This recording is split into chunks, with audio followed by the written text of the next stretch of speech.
in a world where trauma is real,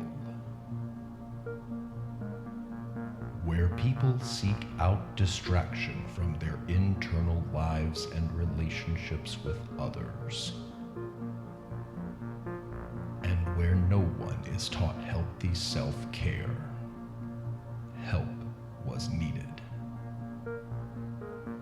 In 2019, the mission began. Find a way to help people understand and better their mental health. Seek out ways to explore relationships and how they work. Fight against the stigmas that surround counseling and therapy. And, most importantly, do all of that so you don't have to be a therapist to understand it. Hey everybody. Welcome to Season 2 of Therapist Theater. I'm your host, Josh Treece. I'm a practicing therapist in Music City, USA, and every week a guest therapist, counselor, or social worker joins me here in the theater to talk about a movie that we've seen and what relationships or mental health issues it highlights. Last week, I announced that February would be Love Month in the theater, and there's no better way to kick off a month celebrating and learning about love than with this week's guest, the human I love most in the whole world. This week's guest is none other than my wife, Leigh-Ann Treece, master social worker, former co-host, and expert husband chooser. There's really nothing that she can't do. Thanks so much for downloading today's show. Make sure you subscribe so you don't miss any future episodes. And while you're doing that, help other people find the show by giving it a 5-star rating and writing a review for it in the podcast app. I am not an aardvark, and I am not a gorilla, but I can dim the lights, raise the curtain, and start the previews. Welcome to the theater.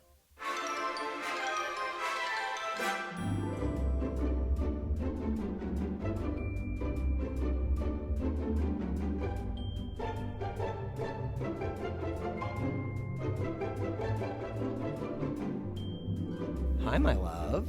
Hi. Welcome back to the theater. Thanks. It looks a lot like our living room in here. It does nice. look a lot like our living room in I here. really like what you've done with the place. I was going to say I have a very beautiful decorator. She is you. Oh, well done. Yeah. So this is Love Month in the theater. Mm-hmm. And I could not think of any better way to start Love Month. You have to say it like You that. do. It's got so many U's in the Every middle. episode of this month, though, you have to say it like that. It's true. No, I will. Okay, yeah. good. Okay. It's got so many U's. But I couldn't think of a better way to start Love Month than with the love of my life, who is you. Yeah, I'm excited that you picked me. Yeah, you're back. I am. So longtime listeners of the show know that you were a regular part of the show up until November, December of last year. And then... Wow. Yeah. Seems like longer. I think it was like October. No, I don't think so. Oh, wow. Okay. And then to say yes to yourself more, you decided that the podcast was something to say no to.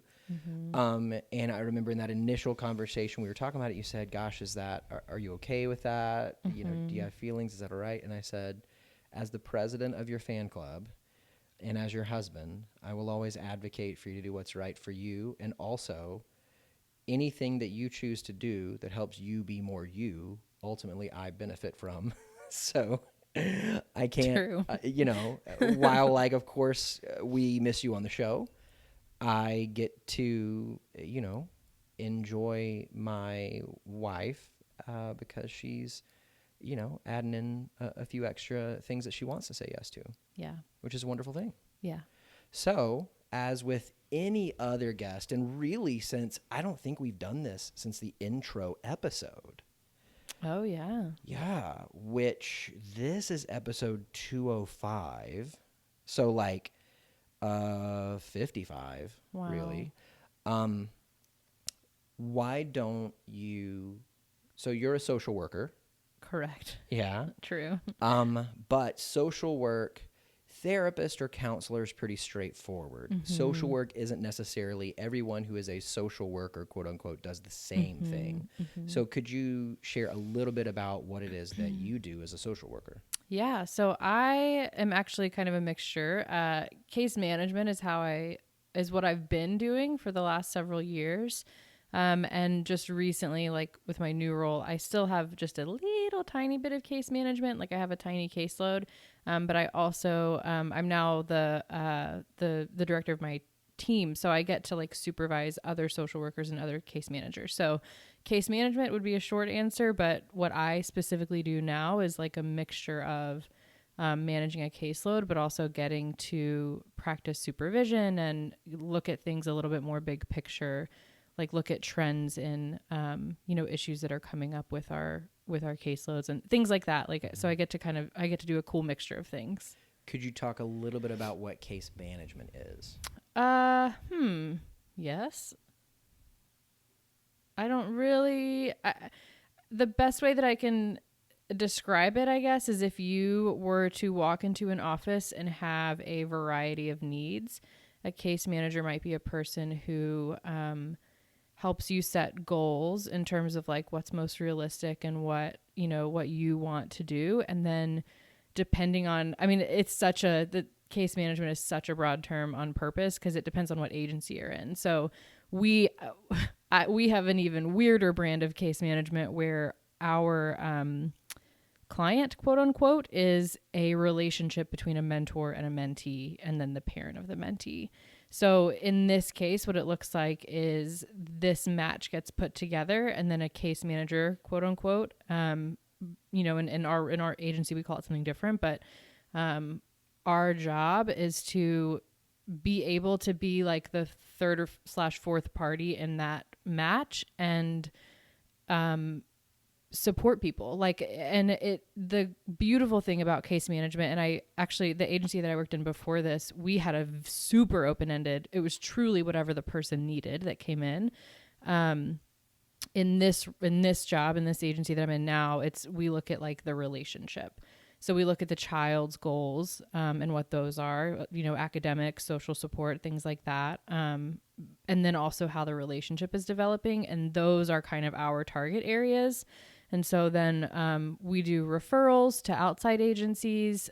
We try to connect people to resources. We try to just give them support, through our training, like kind of open the door and educate them. So it's just a variety. It kind of means, I think what it means is looking at someone holistically. And if you're in an agency that has a specific service area, like you still look at that person holistically, but you focus on that service area and you help a person achieve their goals or walk towards something that they want. Yeah. So I think what I'm hearing you say, and really because I've been with you every step of the way as you have been doing this and rising through the ranks, so to speak, is that the particular flavor of case management that you and your colleagues do, you act as a support to a relationship between mentor and mentee, in that you provide what could be called emotional or relational support to the parent of the mentee themselves, and to a certain extent, the mentor. To a big extent, I think. Yeah. And you also act, and I think I said this a couple episodes back when I interviewed another social worker, as a person who can provide support by connecting any of these three parties with resources. And it's something that I think is really cool about social workers is they kind of have their pulse on, not just how I think traditional interpersonal relationships work, but also how community relationships work, in that if a person that they are helping has a certain need, a social worker is kind of more apt to know, is there some aspect of the community, be it governmental, maybe like religious or community organization or whatever, that can meet that need and how to get their client that they're serving in touch so that they can receive the support that they need. And then I think what's even cooler about where you are now is you're not just doing that to a smaller extent, but you're supervising others, which really just means you're helping them develop in how to do that. Yeah. Yeah. And helping connect, hopefully, to larger resources and, make decisions that mean that we can better help, the people that we serve. Yeah. That's awesome. Yeah, I like it. So now that we know a little bit about what you do, why do you do it? Why social work? Yeah. Knew you were going to ask this, and I think that my answer probably has many different facets.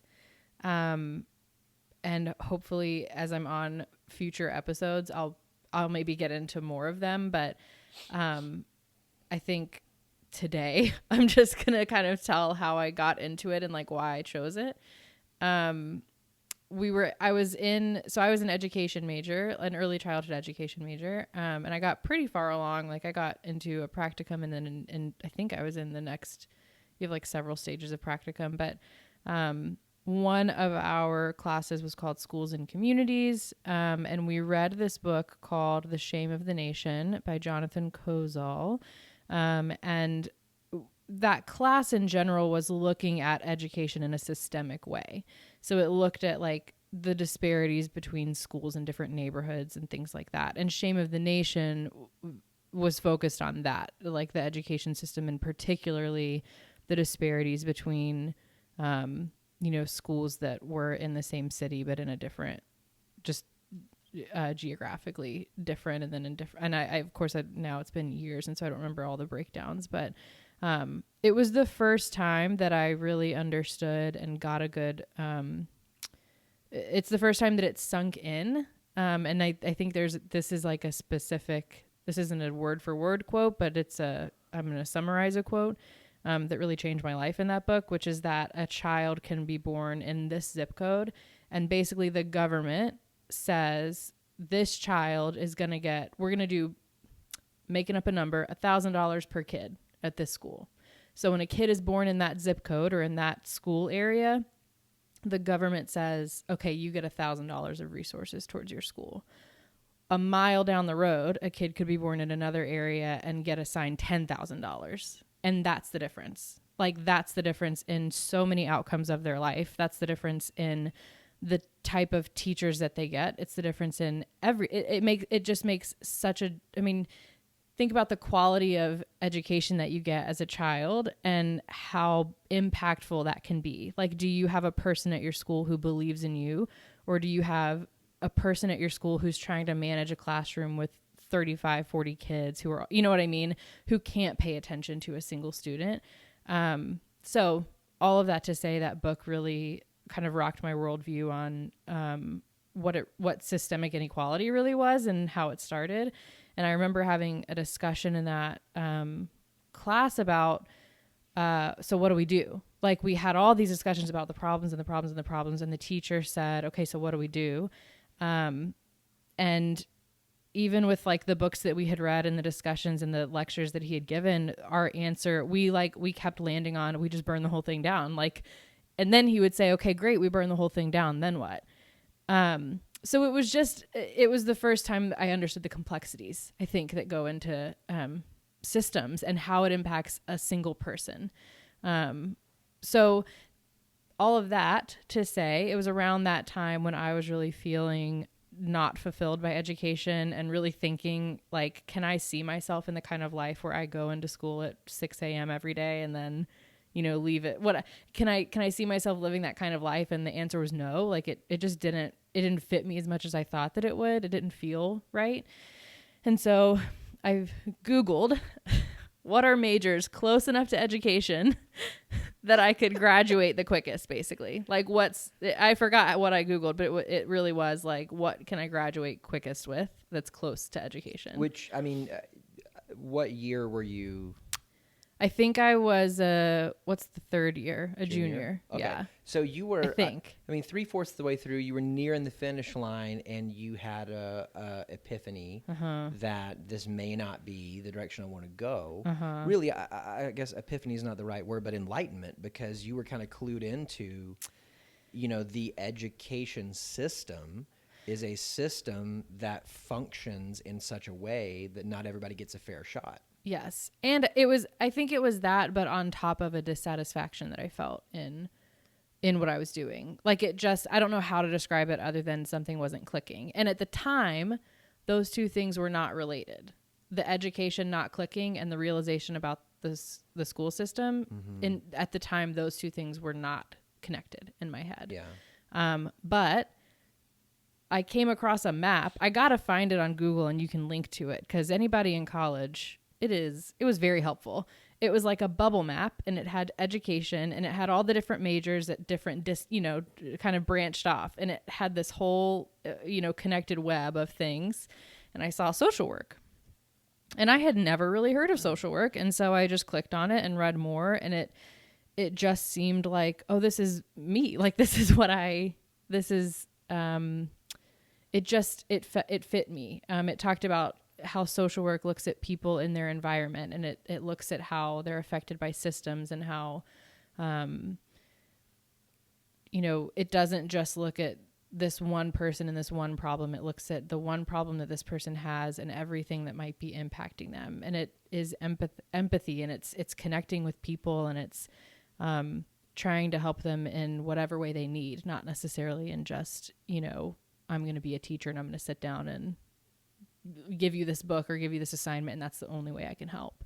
And so I took an intro to social work class, and I think just the rest, it connected with a part of me that had always connected with people. I think I have just always, this sounds cheesy, but I love people. Yeah. There's as your husband, that's something that I know about you. Yeah, so it just fit. Like, there was something about it that I just thought, oh, this is a thing I can do. Like, and it's so open-ended. So I think eventually those two things connected in me, being satisfied with something that I did day to day, and also it being connected to this understanding of the world that was different than I had growing up. So and now I look back and see how those two things were intertwined and led me to pick social work. But yeah, at the time I just was like trying to figure things out. It sounds like connecting with others has been something that has been inside of you from a very early point in your life. And I know that, ever since I've known you, which at this point has been 7 years. Wow. 4 of which we've been dating for, 2.5 of which we've been married for. I would definitely echo that.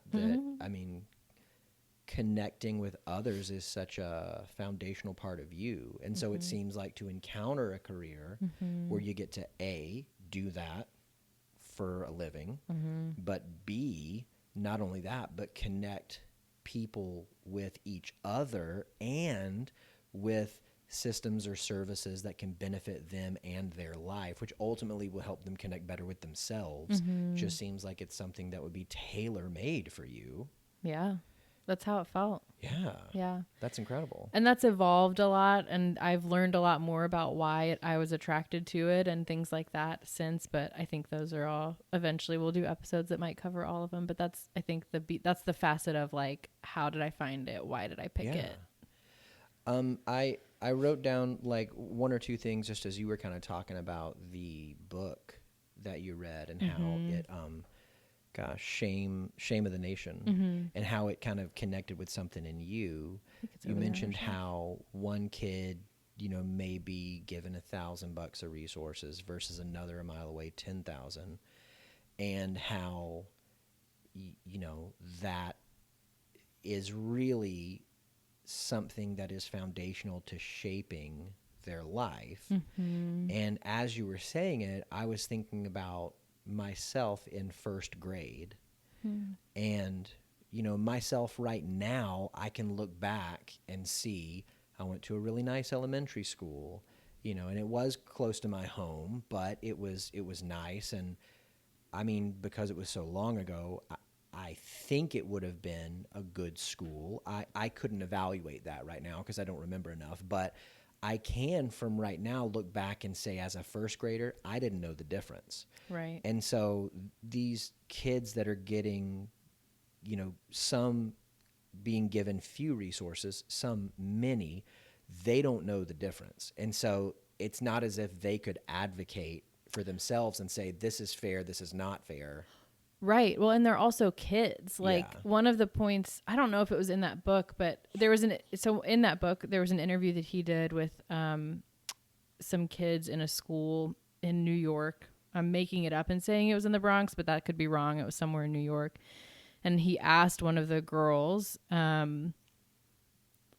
it's just stuff about how she felt about school and things like that. And she made a comment along the lines of, "Oh, I don't think anybody outside of this school knows that we exist. I don't think that they care about us." So I think that they don't necessarily know something different, but they know that they're not getting what they need. And, something else that I, heard shortly after that was this expectation that I think we sometimes have as a society, where we'll see this story of a kid who went to a school that wasn't great, that wasn't able to take home their textbooks, and, single parent working home, and then all of a sudden they are an NFL star and are able to tell this story about how they made it.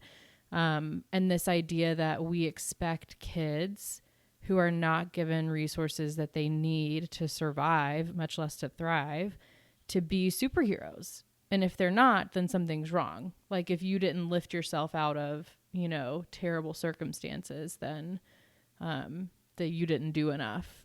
When in reality, like you're talking about yourself in first grade, like nobody looked at you in first grade and said, well, you need to be a superhero. You need to, you need to be able to do all this extra stuff to make up for the resources that you weren't given. So that was a really world shaking view too, or a world shaking thing to learn. It almost sounds like placing an expectation on a child like that would be a form of parentification. It's like a form of asking that kid, you need to grow up sooner than you're supposed to. Yeah. Like denying them the basics of childhood, like not having to worry about where you get food, not having to worry about, not being able to access the materials that you need in order to learn the things that you are being told you need to learn, so that you can progress and have, foundations upon which further education can be built. Yeah. Huh. Well, now I want to read that book. We've got it. It's on our shelf. And I'm glad that it's in our living room, because maybe now I'll read it. So this is typically, which this is the part of the show where I usually ask the guest, what movie did you pick and why did you pick it? But because this is Love Month and things are going to work a little bit differently, and because you are my wife, I actually proposed. Well, I obviously proposed a marriage to you, but I proposed that we choose a movie that involved relationships and love. And so the movie that we watched just a few hours ago and that we're going to talk about today is called The One I Love. And it's on Netflix if you haven't seen it. And I was thinking before we started recording that this is one where I would say, if you're listening to the show and you haven't seen it and you don't want anything to be spoiled, or you don't like spoilers, then I would definitely pause the show, watch the movie, hit play on the show again after you've seen it, because it is something that the plot unfolds, the characters unfold, and you get presented with something that I don't think is necessarily obvious when the movie starts. Yeah. That even sounded confusing. So you better go watch it so that you understand what we're talking about. Yeah, if you haven't seen The One I Love, hit pause on the show, go to Netflix, hit play on that, come back, and listen to what we have to say. So here's your chance. So, my love, Yes. what did you think about this movie? Well, second time watching it. I don't really remember what my thoughts were the first time watching it other than, well, that was weird. But I think it's different because at the time, I think we were dating, but I, obviously not married, and we were long distance. It's a good movie. I mean, it's interesting. It keeps you hooked. Like if you're, whatever, but it also, I think, especially if you're in a relationship or if you're living together or married or whatever, then it's like a different experience of watching it than if you're watching it as a single person. So I think as a single person, like when I watched it the first time, I was just like, oh my gosh, that was wild, cool movie, whatever. And now being a married person, there's a whole added meaning and like an added layer of complexity to it. But it was a good movie. Even say, at least for me, watching it with you added another layer of complexity on top of that. Yes, agree. So, like the too long didn't read version of the plot is that at the beginning of the movie, we're introduced to a couple, Ethan and Sophie. They are meeting with their therapist, who's Ted Danson, and he sees that. Whether it's in that session, we don't know where they are in their work, but at some point in that session, he goes, okay, they need something extra. So he gives them a pamphlet and sends them to it's not a cabin, but it's some kind of retreat home. And says that. A cottage, maybe. Yeah. And says that all of the couples that he has sent there before have come away happier, more connected, yada, yada. So they go to this place. I think they're supposed to be there for a weekend, and they begin to kind of wander around and check it out, and they find it has a guest house, and they discover that when one of them goes into the guest house, that they are presented with the idealized version of their spouse, who's there like it's a real person, so they can, they're not a spirit or an imagination thing, they can touch them, like. And so then, but they don't realize that it's an idealized version at first. They just think that their spouse like snuck in there from a back door or something. So then the story moves on and they begin to interact with these idealized versions until like conflict happens and there's a resolution and all that. But that's kind of the basis of the story. Yeah. And I remember, I think watching this for the first time while I was in grad school, and in my head, I'm just kind of like comparing it to when we watched it today, because the first time I don't remember the character of Ethan feeling like he was so odd man out. Like I think, and it's been, 5 years since the first time I watched it, but I think it came out in 2014, but the first time I watched it, I thought it was kind of him and Sophie were encountering this phenomenon in a similar way. But then in watching it this time, it's much more obvious. Like Sophie kind of throws herself into it more, and Ethan is still on this like, what in the world's happening? This is weird. This isn't normal. And trying to, I don't know, like approach it from a more like cynical, suspicious way than she is. And so, watching it this time, I think I picked up more on that he was a little more odd man out. And I think watching it, with you, I think there was also this like, because the first time I watched it, I was single. You and I weren't yet dating. We were heading there. I'm imagining the first time I watched it was fall of 15. Oh. That may not be true, but I think that's true. So either we weren't dating, but we were about to, or we were freshly dating, somewhere in there. But, watching it with you, these questions that these two spouse characters are confronting in the movie, I didn't have those. I didn't have the ability to really like process those experientially back then. And so now, this guy is asking questions about his wife. She's asking questions about her husband, and I have a wife and you have a husband. And Yeah. so it was just a different experience of watching it. Especially because ultimately the movie presents this philosophical question of which would you rather have, the real version of your spouse or what you would consider to be the idealized version of your spouse? Yeah, something different that I think in the past when I have remembered this movie, in my memory, the same as you, I think I remembered it as if they both had the idealized version and they both wrestled with that. But Ethan really, I was surprised how quickly they realize what's happening. In my memory, it took them longer, but they realized pretty quickly.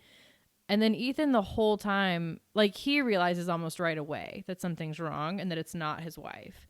And then he's more like, it's like he wants to run an experiment. He wants to run experiments on it and, see how it works and what's going on and whatever. And she gets like emotionally invested in the idealized version. So to me, the story was different. Like now I would tell the story differently than I would have the first time that I watched it. Also, I was thinking about this as typically for an episode, you and I will watch a movie and we will pause it in the middle of the movie to talk about something. We'll talk about it a lot afterwards. But because you were the guest this week, we really tried our best to not say anything about the movie as we were watching it or right after, and then to record kind of right away to get, as I guess, fresh thoughts. But I was thinking before we started recording, it might be easier to refer to the characters as Sophie and Ethan and Fofi and Fiethan. Fiethan. Like fake Sophie, fake Ethan. Fake Ethan, fake Sophie. Although I guess part of the conflict is at one point of the story, you can't really tell, and the characters certainly can't, who is Sophie and who is Fofi and who is Ethan and who is Fiethan. Ethan and Fiethan are, I feel like people are going to hear it as Ethan and Ethan. Ethan and fake Ethan are more distinguishable because fake Ethan does not wear glasses. And he has, as Sophie says, slightly tousled hair. Yeah, beachy hair. Yeah. Yeah. Beachy. Yeah. So tell me some more things that stood out to you in this movie. Okay. Well, first of all, don't worry, I've got a list. So the first line that I wrote down it was from the beginning, the therapy session, when she says, they're talking about what's going on in their marriage and like how they feel. And they tell a story about going to break into this pool and trying to recreate it. And she makes the comment that now she feels like happiness is something that they have to try to recreate other than something that they just are or like have together. Yeah, it was something along the lines of happiness used to be easy and they had a lot of it, but now they have to recreate it. Yeah. And just that focus on that specific instance, she was saying like, yeah, it feels like to be happy now, we have to try to recreate happy memories we have. We can't create happy memories on our own. To me, that's what I heard when she said that. And it, like, man, that line was powerful to me, and I think it made me recall back to when we first got married, because I remember after we got married having this weird experience, and it took, first of all, and we didn't live together or anything before we got married, so it was like we got married and then we were adjusting to being in the same, not just the same house, but a one-room apartment. You know what I mean? Like we just had a lot of adjustment happening. And I remember this, I don't know how to describe really what I felt at the time, other than it did feel like this weird, can I be in the moment and have a good time? Because before we were married and living together, you would come over and we would hang out, and it was like we had not seen each other all day, or we had not seen each other sometimes in a couple days. Yeah. And so we were just in the moment, and we were just enjoying being together. And now all of a sudden we're together all the time. And so what is it that we have to do to like connect and have a fun time that's not just day to day, what's our life? And I remember there also being this struggle between like, I think we did a decent job of being prepared, pre-marriage, that like it was not going to solve problems. It was not like, I think we both had a pretty good expectation of what it was going to be. But I also don't think you can ever fully expect what it's going to be like. And I remember feeling this weird, like there was more pressure on me to, or more pressure on the relationship. So an example that I can think of is, we come home from work, we eat dinner, we sit on the couch and we watch YouTube videos, which we had to, when we first got married, we had to have a discussion because we used to watch YouTube videos all the time when we were dating, when you would come over. But then when we got married, I had to say like, oh, I actually don't watch YouTube videos in my free time. I just do that with you because I like you. So what do we do when this is all of our free time? Well, and I think that realistically what that is, and I think even people who are the most authentic and self-aware do this to a certain degree. It's, I like this person a lot. They clearly enjoy something. Mm-hmm. And even if I don't enjoy it, and I would say it's not that you're against it, but it's like, even if I don't enjoy it, I enjoy them. And so it's like a transitive property of, I like them, I like being with them, they like this thing. So I wouldn't say put up with, but like I'll like engage in this thing with them because I can see it lights them up. And then, as you were saying, because that was during intentional like date times, now when it's all the time, do I really want to? Right. And when you would go home, I would turn on The Office, but now there's not we go to our separate homes or we go to our separate rooms. All of this was to say, because we really didn't have separate rooms. I know, we had one room. All of this is to say, when she talked about, I feel like happiness is something we have to recreate, I felt like that's something that I might have, I don't think I ever would have said that, but I might have been close to feeling that way in the beginning of our marriage, because it was like, okay, if this is our downtime, suddenly, like, this is my marriage. This isn't just the person I'm dating and then I go and have my home. So how do I feel? Like, does he still want me? Does he still want to spend time with me? Does he still like me? If I say that I don't want to watch YouTube, is that gonna, like, what's that gonna change and what's that gonna do? It felt like all of a sudden, because it was now we were married and not dating, on my end, I don't know how better to say it other than it felt like on my end, I don't think this is something that you felt, because we have since talked about it, and this isn't currently happening. On my end, it felt like the pressure got turned up to 10 on simple things like you making me breakfast. Well, you can't do that all the time because I don't want him to feel this. And little did you know. I know he does do it all the time. Spoiler alert.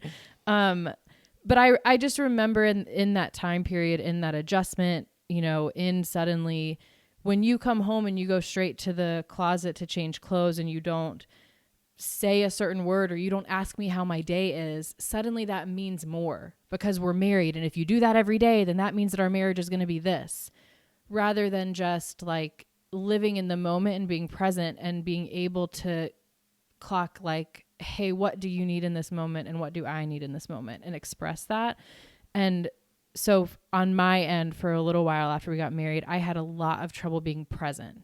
And it was like, if we redid one of our favorite dates from when we were dating, suddenly it was like, well, this has to be better. Like we have to be really honing in on connecting with each other, and we have to be having fun. And if we're not, does that mean we can't have fun anymore? And I think her saying that we have to recreate happiness, when she said that, I thought, oh, there's like expectations and needs there that are not being said, or something in her is not able to be in the moment and enjoy her partner and be present.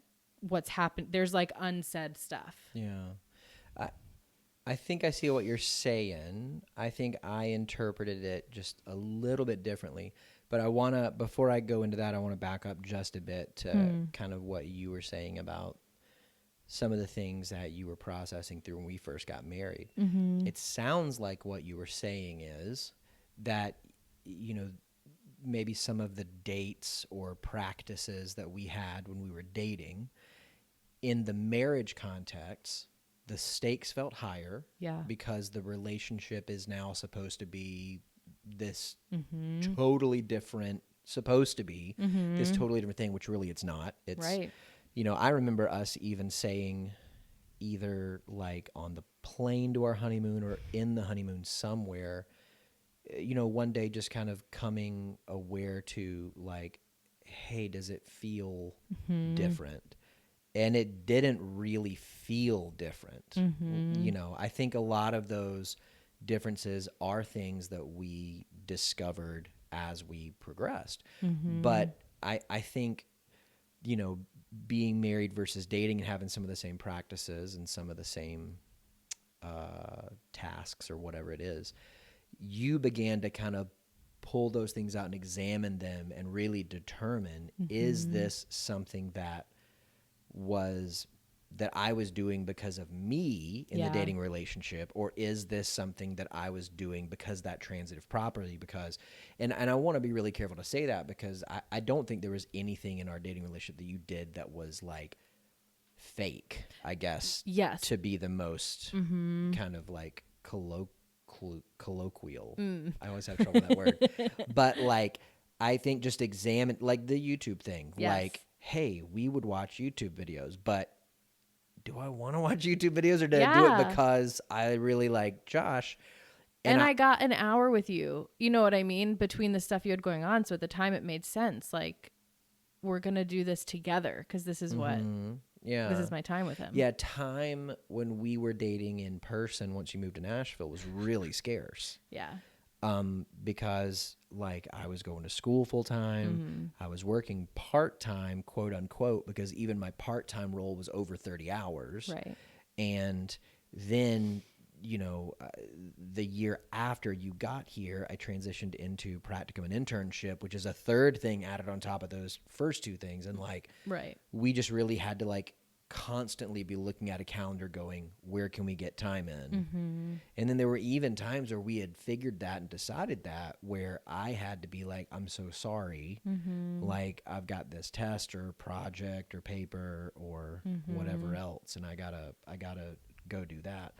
But, going back to what she said at the beginning of the movie, we used to have, you know, happiness used to be so easy. We had so much of it, but now we have to recreate it. What I took from that was, and especially because it was in the context of them saying when they first met, and I don't know if it was their first date so much as when they first met, they very quickly like left there and went and like jumped into some stranger's pool to go swimming. And then the stranger came out and it was this like thrilling, dangerous kind of, you know, joy-filled time. So then on their anniversary or something along those lines, Ethan took her either back to the same place or another stranger's place. They jump in the pool, but nobody comes out to tell them to get out. And they end up just kind of floating in the pool, waiting. And you see the water kind of slow down and kind of calm down. And I think they had this realization, like they were chasing the same high that they had by doing this thing that was fun and new and dangerous. And when the same aspects of the experience didn't happen, they were just left with each other in the relationship that they weren't having fun, or they didn't like it, or they didn't like each other, or something like that. And so to me, when she said we've got to recreate it, it was this kind of like ghosts or like nostalgic kind of thing where we don't have anything in the present. And so looking back where we did have something, if we keep trying to recreate events and dates and things from the past, then we can access the relationship that we had back there. And those feelings. You know, that's our way of getting back to feeling close, was just like recreating events that we felt close during. which I think is a really good example. I somewhere in what I thought and said, I think that fits exactly in it. Like, if you are not openly communicating and being honest and meeting each other where you are, like, your relationship is going to grow and develop, and you get to know each other so much more.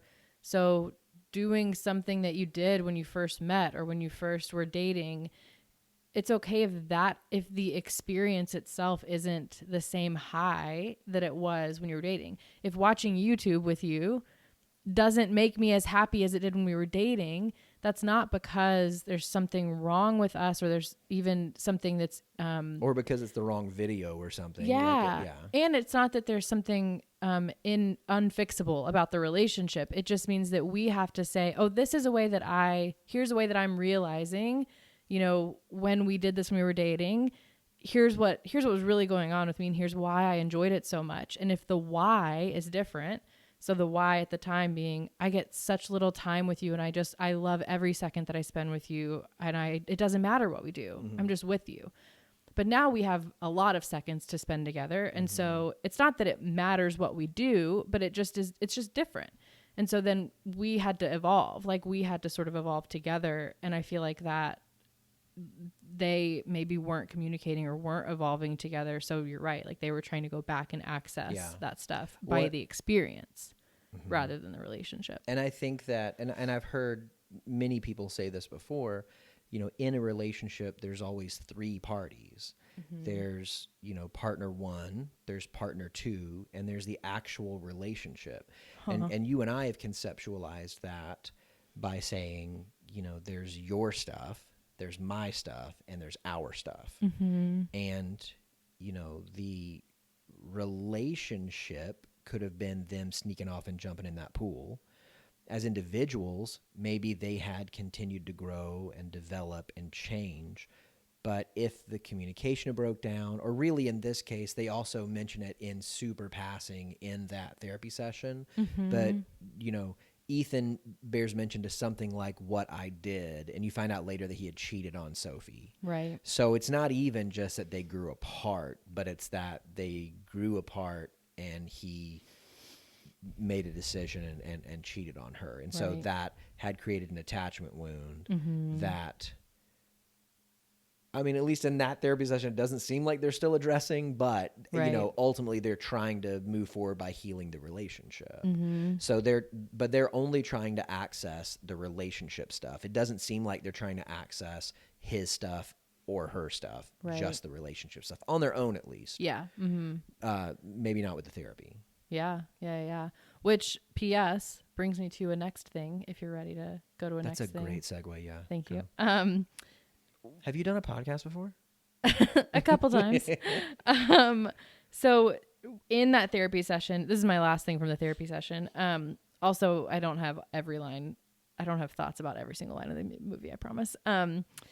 When they bring that up, he talks about what he did, and she talks about, they just have a little moment where they kind of go back and forth about it. And he basically says, why can't we just move on? Why can't we just forget about it? Like, we've talked about it, whatever. And then she throws in, you don't get to decide that. And it was such a good example, I thought, of something that happens with so many couples. And especially, I think, and I mean, in your work, you encounter this a lot, I think with couples and with individuals, like when one party does something that hurts the other, especially if it's an attachment wound, it's not going to be solved by one conversation of you apologizing. And B, she was right. He doesn't get to decide when they're ready to move on. He has to hear he has to really hear her heart and meet her there. And then he said, I forget which one. They both wanted to be back to normal, but we don't agree on how we're going to get there, on how we're going to get back to normal. And that was just huge. And I think it's a great example of something that happens so commonly. Like, one person does something that is hurtful, that is an attachment wound. The other person wants to forgive and move on, but they don't feel like their need has been met. They don't feel like they've been met in their hurt. And if they can't agree on how, quote unquote, how to get back to normal, and you have talked about this by saying that like that people have to agree on like, here's one party has to say, here's what I need to be able to trust you again, or here's what I need to be able to, you know, fill in the blank. And the other person has to agree to do that and really be honest and commit to like almost quote unquote working that plan, like of how they get back to normal and how they build trust again. So it was clear that they hadn't done that.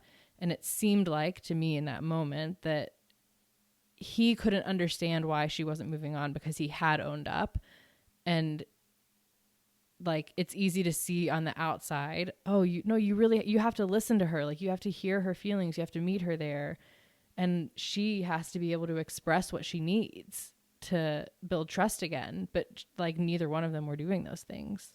Yeah, I think in watching that, certainly what you said, highlighting Sophie saying you don't get to decide. So what was really going on there, Ethan saying basically, hey, I've said I'm sorry. Right. Why are we still talking about this? And her saying, well, you don't get to decide when we stop talking about it because I'm the one that was hurt.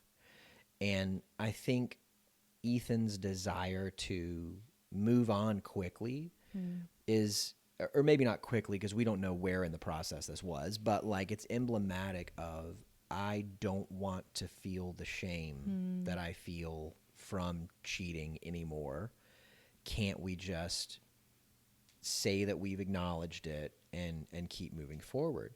But I think, you know, I got this visualization in my head as you were kind of describing what was going on. So many years ago, before I moved to Nashville, I had an Xbox 360 at the house, and I only really ever played like 3 games, like Portal 2, Red Dead Redemption, and one of the Batman Arkham games. I can't remember which one. Okay. But the Batman Arkham game, I thought, this is super awesome, incredibly sweet. And I was like progressing through it. I was, you know, doing whatever. And then I got to this part where you're in this room and there's a roller coaster that goes throughout the room. And at different points, the Joker just jumps off of it with some goons and starts fighting you and then jumps back on it. And then, you know, he kind of keeps popping in. Well, the game saved right before that part. So anytime after that I turned the game back on, it just popped up right at that part. And somewhere in that mix, I think is when I got Red Dead Redemption. So all of my attention shifted to that game. So by the time I got done with that and I came back to Batman, when I queued up the game, it automatically started at that part. And I had basically like lost my muscle memory on how to control Batman and how to do it. Because it's not like back with Nintendo where you got like 3 buttons and it's just jump or what else did Mario do? What did the other button do? I don't remember.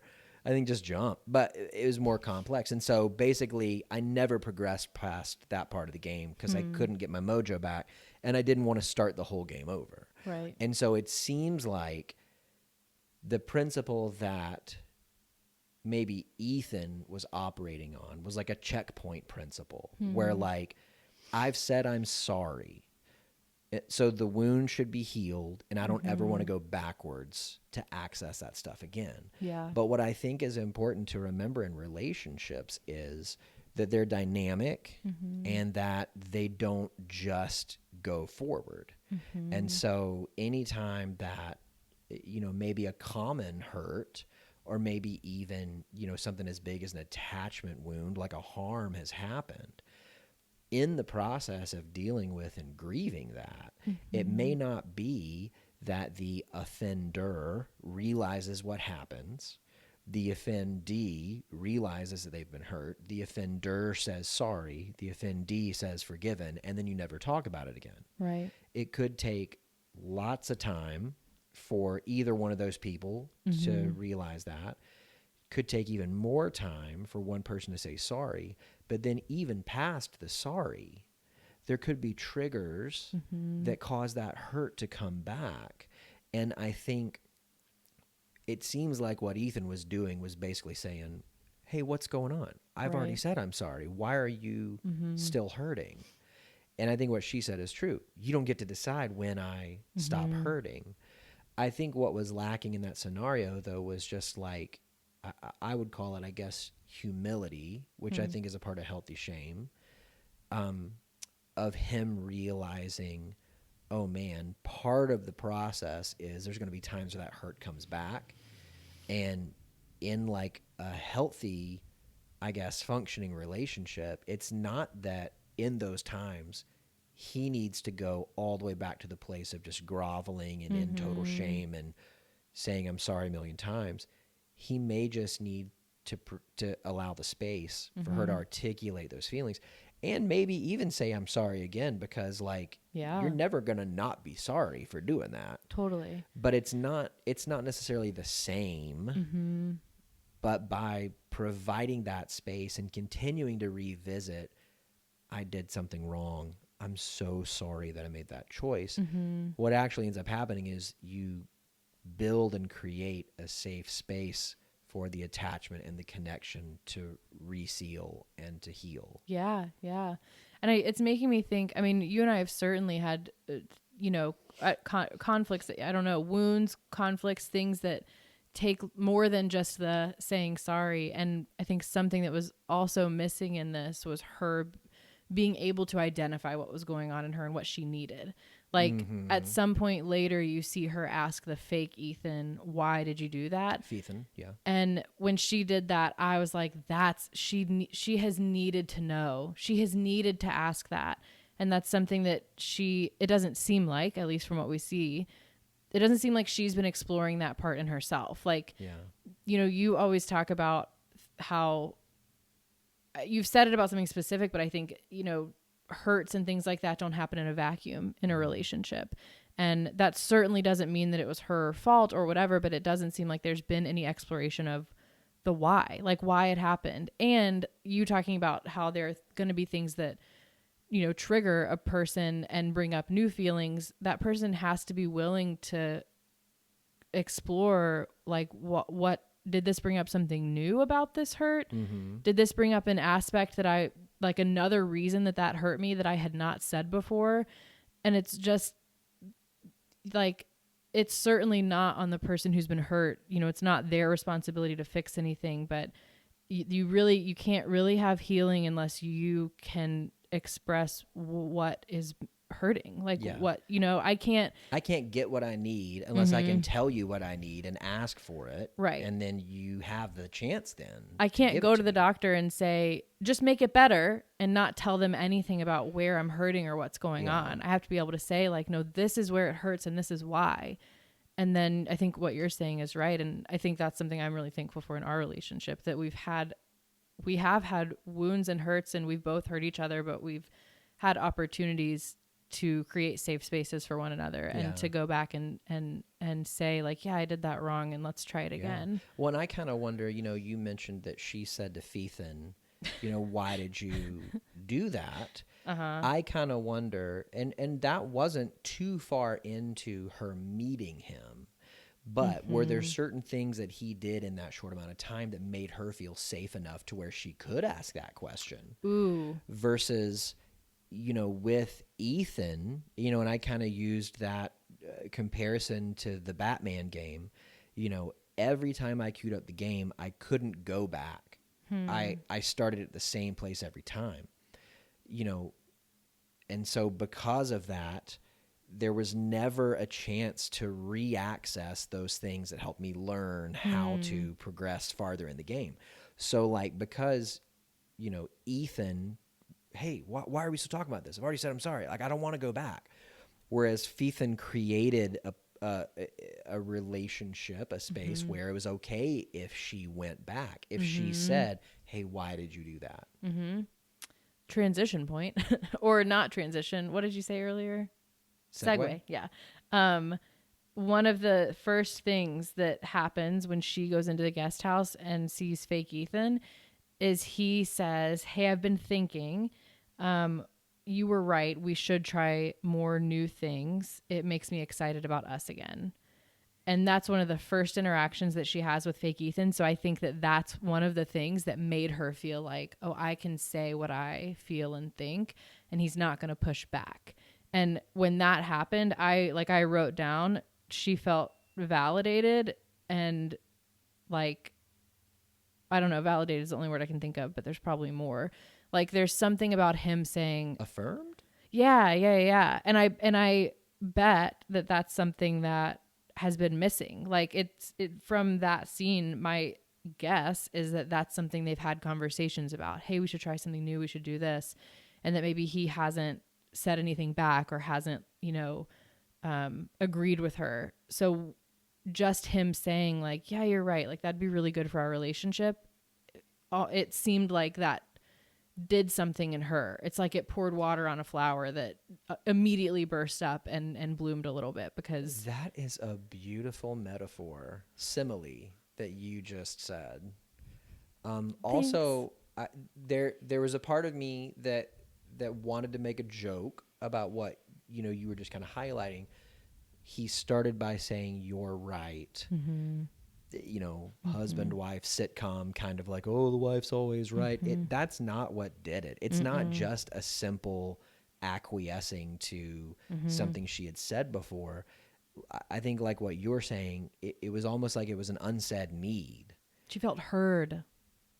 Yeah, maybe. She felt heard, and I think validated and affirmed, which ultimately, her feeling heard, feeling seen, those are the things that create a connection, because it signifies that one person matters to the other, which is ultimately like, that's what anybody's looking for. Like that's an aspect of having a bad case of being a person. Yeah. Like it's you want to matter to somebody. You want to be important. And you want your ideas and the things. I think here's something too.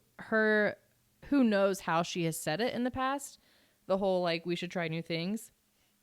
Something about that might be that's her expressing something that she wants.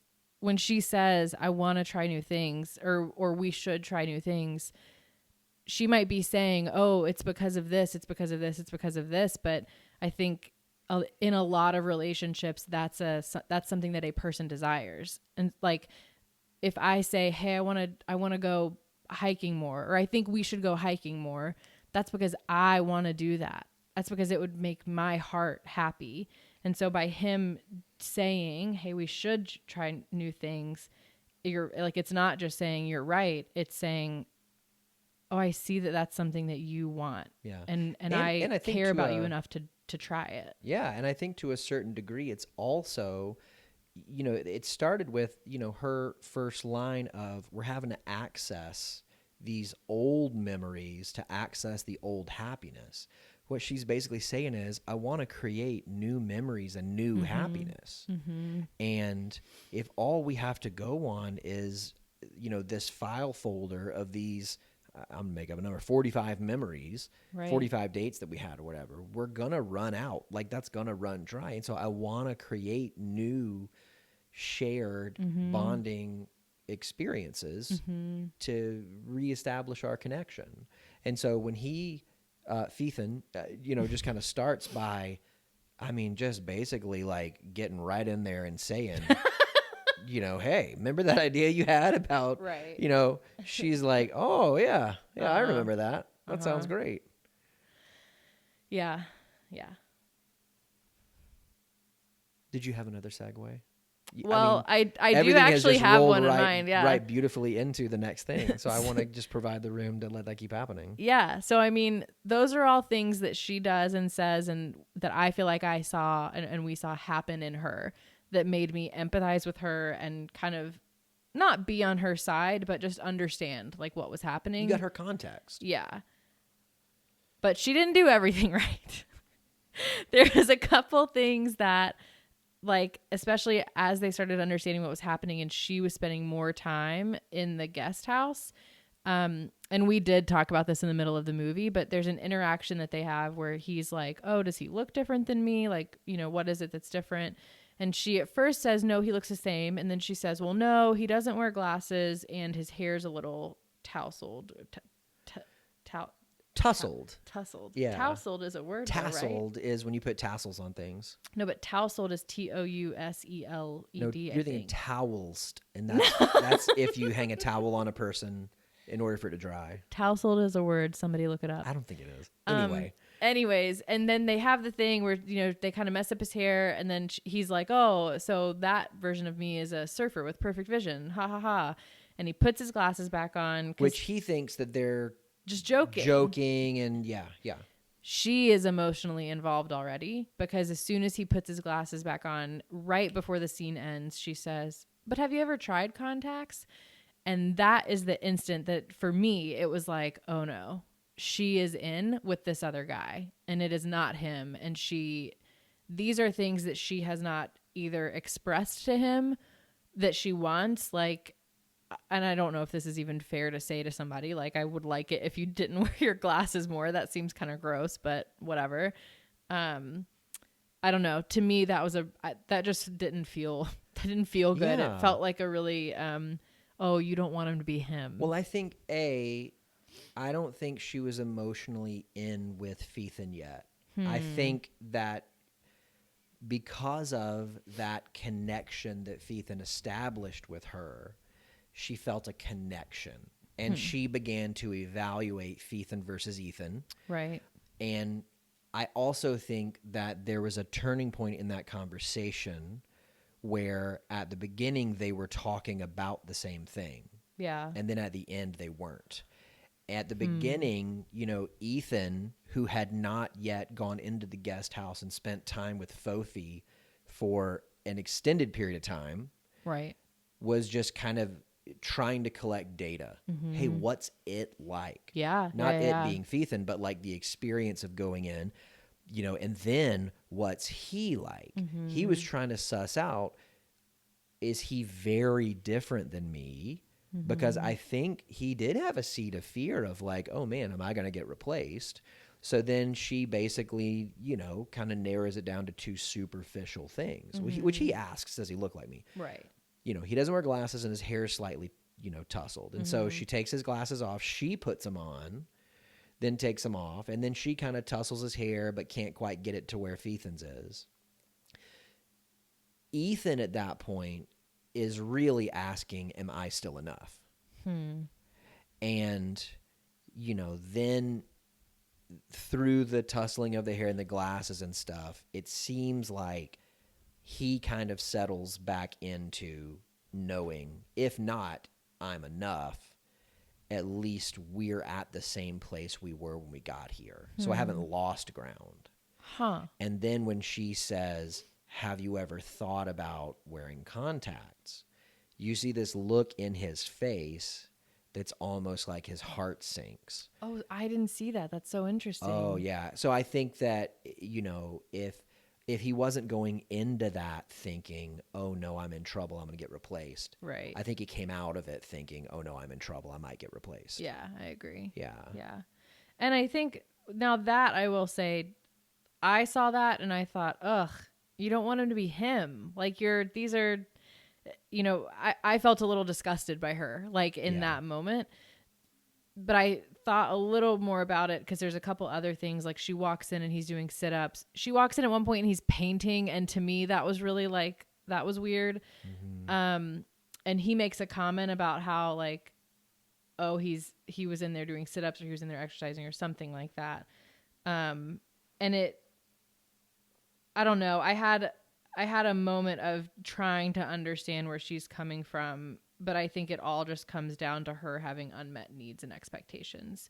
So walking in and seeing him painting, I don't know what the painting was about. I genuinely don't, other than being in love with her. Maybe that's it. Painting, being in love with her. Inspired by. Well, that kind of leads, I wrote down this question right around the time that scene was happening. So here these two people go to this retreat place and they're presented with the ideal versions of their spouses.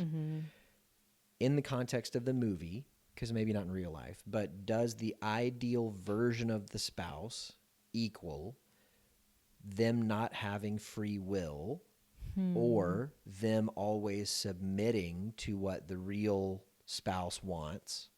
Or was there something about in them. I don't like the word fantasy, but like I always wished that they were like this, and then that's how the ideal version, kind of was. Like, did she secretly always wish Ethan painted? Did she secretly always wish, which maybe not secretly, that he did sit-ups, like he exercised more? Like, where did these things come from that all of a sudden, Feethan and Fofi were like doing these things when they walked in, and that's what made them go, oh, hey. Yeah. Well, real Sophie makes a comment at one point about how he reminds her of like these qualities that real Ethan has. So I don't know what I think from watching the movie is that it's not a fantasy, not free will version. I really do think, at least for Sophie and fake Ethan, he is meeting her needs and wants and expectations that she has not communicated to real Ethan.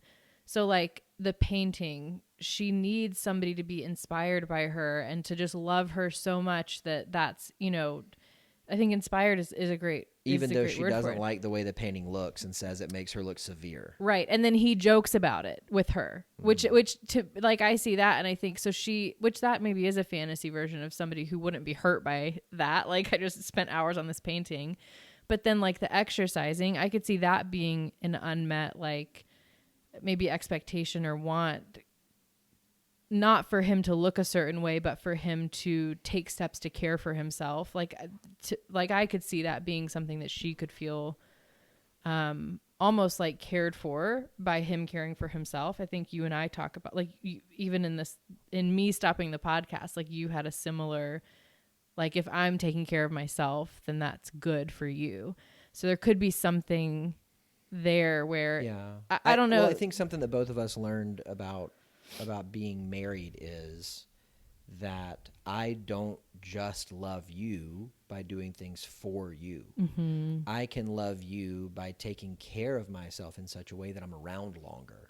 Because ultimately, like not doing that and taking me from you sooner is going to hurt you. Yeah. Like it's not going to be something that is a neutral effect. It's going to be a net negative. Totally. And so by taking care of myself, exercising, eating right, those kinds of things, I'm around longer, which ultimately makes your life, and I'm not saying this with hubris or pride, but like makes your life better. You can say, yeah, it does make my life better for you to be around. Yeah. I just I don't mean it in like a joking kind of like, I know. Oh. Which I think that's something that I didn't understand before we got married. Really? Yeah. Like I remember not too long after we got married, all of a sudden I shouldn't say all of a sudden, it's not like one day it wasn't there and one day it was, but noticing that now I had a different kind of fear about things that could happen to me, not because of it happening to me, but because of what it would do to you. Yeah. So like, I don't know, this is a terrible example and it's not true because I've always done this, but like, for instance, if I wouldn't have worn a seatbelt before, all of a sudden having this fear about it and wanting to wear a seatbelt because I need to make sure I'm around, or not even that, but like I want to be around. It's not like I need to make sure that I'm around as if I'm not actively participating in and living in the relationship or something, but like I want to be around for you as long as I can because I want to be with you because now it's our life together. Yeah. And I need that for me, but I also need to make sure that I steward it well for you. Right. And I feel loved by that. Like in a weird way, you taking care of yourself and you saying and doing stuff like that.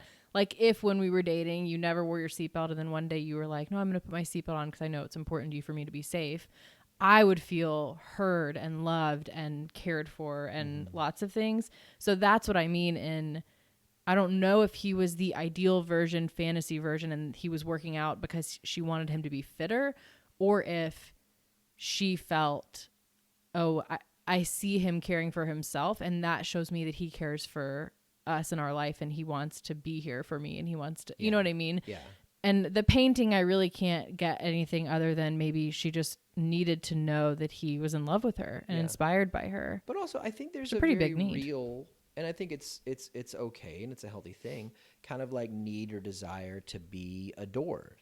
Yeah, Like to I do be too. Yeah. doted on, to know that it's not just that this person, I don't know why that I'm getting this comparison in my head right now. It's not just that we're riding on the same subway car going in the same direction. We're going to get off the same stop. It's because we've been watching New York videos. Maybe, yeah. But it's like an active, they see me, they hear me, and also they love what they see and they hear, and they want to celebrate it. They want to like display it. Like, I've said to you several times, I think I just said to you like a day or two ago, like, I hope I get a chance to tell everybody about you. And when I said that, I meant like everyone on earth, like, oh gosh. because I love you. And I one of my favorite things is to brag to people about you, just because I am so enamored with you that I want to celebrate it. And it's not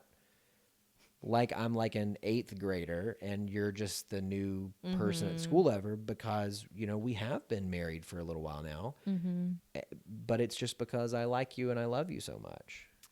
Well, and that's ultimately, I think, a healthy need that a person would have. And I think maybe the painting was signifying that. yeah, I agree. So I can't wait to see my painting tomorrow.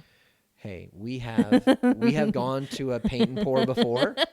You did not do well at it. Mentally and emotionally. You yeah, did very well painting. But strangely, artistically, I did. You did super well artistically, but you did not do well Yeah, emotionally. Well, I was going to say, we went to a paint and pour, but we also had a Bob Ross night at our home. And in both cases, and I think that this is like my particular brand of creativity fleshes itself out in a certain way. Or perfectionism. Well, I was getting to that. Yeah. Oh, yeah. In both cases, I felt hurried. And because painting is not an artistic method or medium that I engage in a lot, so I don't feel really comfortable in it. I kept wanting to slow down to ask questions and understand, and am I doing it right, and all this kind of stuff. And the teacher and Bob Ross are just like flying through. And so all along the way, I'm just like, I frickin' hate this, because nobody was validating me in what I was doing. But then, processes happen. But then, like, at the end, I have a painting that looks just as good or better than anybody else in the room. And it's a result. What? And he hates it. I'm just telling them. Yeah, well, I was going to say, but I hated every step of the way getting there. I didn't enjoy it because I didn't feel seen or heard. I didn't feel validated in it. Love. So let me ask you this, because the Bob Ross painting you actually didn't finich. Yeah, you quit. I bailed on it. Yeah. So this whole time I have thought it's because it didn't look exactly like theirs. That you were not okay with the differences in yours and theirs. Like the teacher in the painting class, and then Bob Ross himself. Well, it looked closer in the painting class yes. than with the Bob Ross thing. But I thought part of it at the end, part of you not wanting to keep your paintings was because they didn't look how you wanted them to look. I didn't realize it was a reminder or like a sign of the struggle that you went through. Oh, yeah. It was like a sense of feeling like a failure. Oh. Yeah. And like with Bob Ross, even though walking in, I knew we don't have the same equipment that he has, even the same anything, canvases, paint, brushes, nothing. Nothing is the same.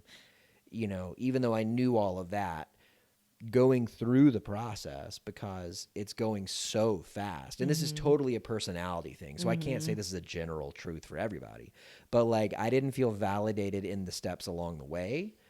So I was hating it. And this is like, if we want to talk Enneagram, it's very much a 6. Like, I don't trust the inside of me, so I need things outside of me to say, wow, this is, good, this is true, this is, the right, moves and the right steps and all that. And so since I wasn't getting that, if I would have gotten that along the way and the end result didn't look exactly the same, I would have probably been like, it's good enough. It was fun. We'll do it again. But because of it was going so fast, I wasn't, I just hated all of the steps to get there, and I bailed and I didn't finish it. And you kept going, and yours looked great. Yeah, it was great. I still have it at my desk. I want to do it again, actually. Yeah. Well, I'm sure that somebody else can do that with you. That'll be. I'll do it on my own. Maybe what I'll do is I'll just open up the laptop and I'll do it on Photoshop because I do Okay. know that. So like, Great. while you're doing the painting, I'll do that. Or maybe I'll do finger paints or something. I don't know. Oh, yeah. So like, so let's talk more about the movie.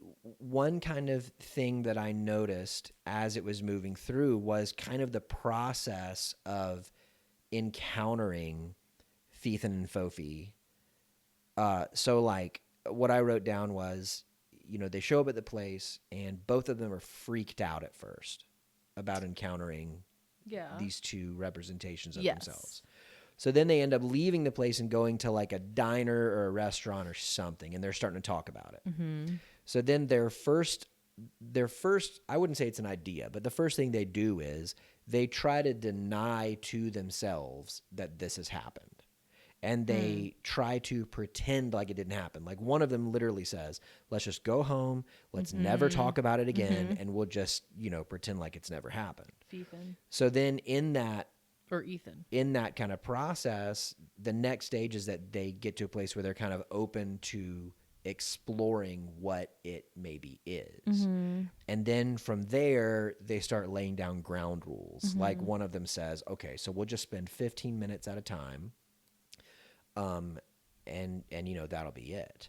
And then Sophie is the one who I guess like partakes first. I used air quotes. Mm-hmm. Like she goes into the guest house first, and Ethan, when she walks in, sets a timer on his phone, right? His iPhone 4, and for 15 minutes, and then it gets to like 21 minutes, and she's not out yet, and he is feeling jealous, and so he starts trying to like go around to the windows on the guest house, and like he peers inside, and he can see her with Feethan, and Feethan is giving her a shoulder massage, and then she looks up and sees him and gets spooked or scared or ashamed or something to where she comes out and says, oh, you're spying on me, you're this kind of that.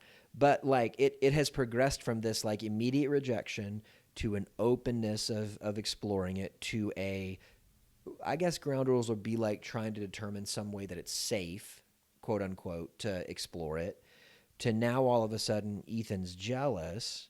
And then I noticed that all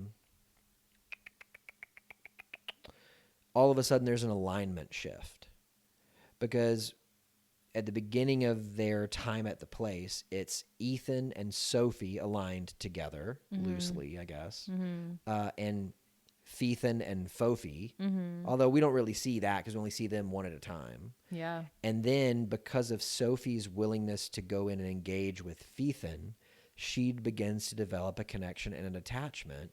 And so it seems like structurally she moves from the side of her and Ethan to the side with Feethan. Yeah. So Ethan is kind of left in the lurch as a singular, entity, whereas Sophie moves to the other side, so to speak. Yeah. This alignment shift happens until Ethan is driven to act. So at one point when Sophie is going into before that, he says, I'm going to go to the store. So then he gets in the car, drives off, but doesn't drive off, just kind of goes around to the back of the property. And because he knows as soon as he leaves, she's going to go to the guest house to see Feethan.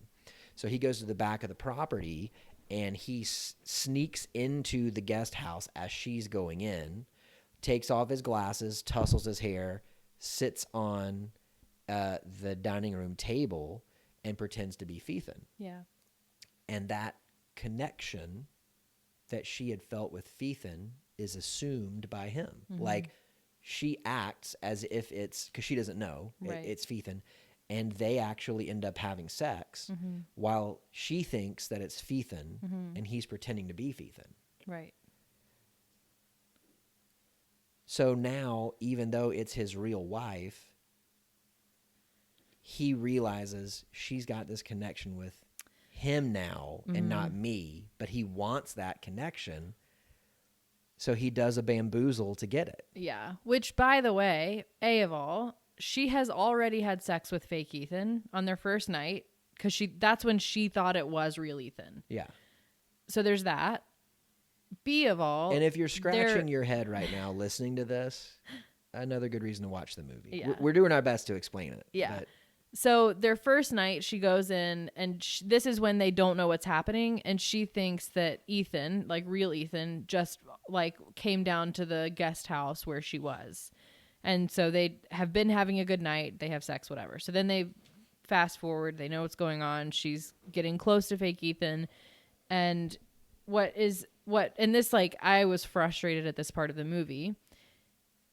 It comes out later that that's what happened. Like, he gets exposed by fake Ethan. Fake Ethan says, like, oh, do you want to tell her about that time that you pretended to be... The two fakes and the two reals are having dinner or a meal or something. And at this point, it's obvious not only is she leaning towards fake Ethan, but he's leaning towards her. So he's trying to harm the connection now. Right. Well, but not all of that, just to say, is that this is viewed as a betrayal, that he was the one that she had sex with instead of fake Ethan. Yeah. And to me, that is so frustrating and annoying because A, their agreements, their rules were no physical intimacy. They were going to be honest. They were going to tell each other what happened in the guest house when they were in it. And then the last one was that if at any point, if one of them was uncomfortable with it, that they would call stop. it off. Mm-hmm. It only took one of them saying, yeah, this doesn't work for me anymore. Which, P.S., why didn't Ethan do that? But whatever. Because they're not good at telling each other what they really think and feel and need. That's true.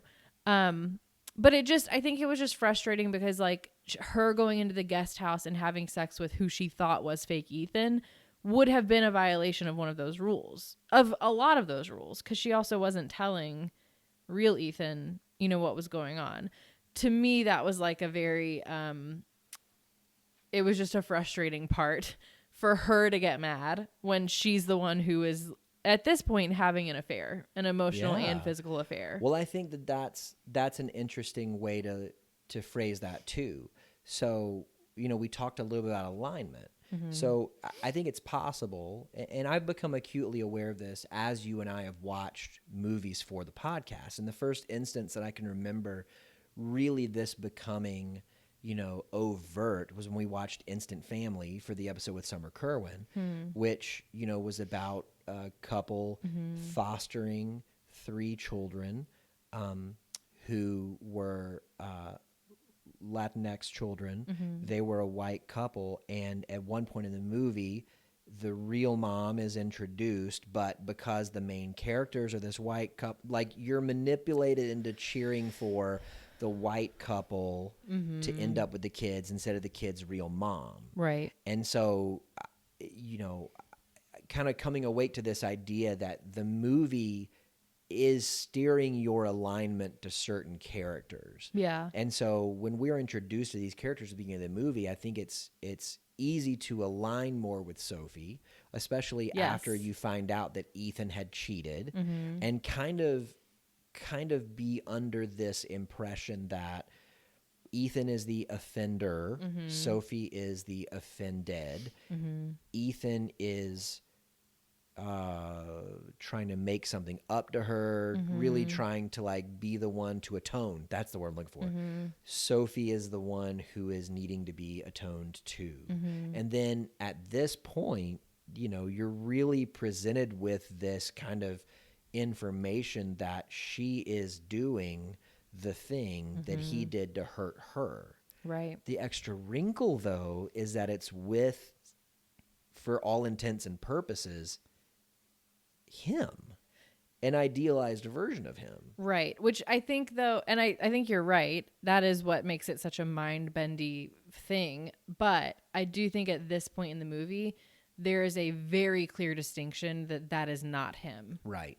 Like, clear enough that she gets mad that she had sex with him and not the person that she wanted to. And she never even stops to consider the mind-bendiness of it. She's just straight up like, these are two different people. My gosh, I was trying to be with Ethan, and Ethan has ruined it. And I think that, and I did not have this thought before we started recording, and now I do think that this movie is a really good depiction of, I mean, there's certainly relationship stuff about expressing needs and having to communicate, you know, your needs and expectations and feelings.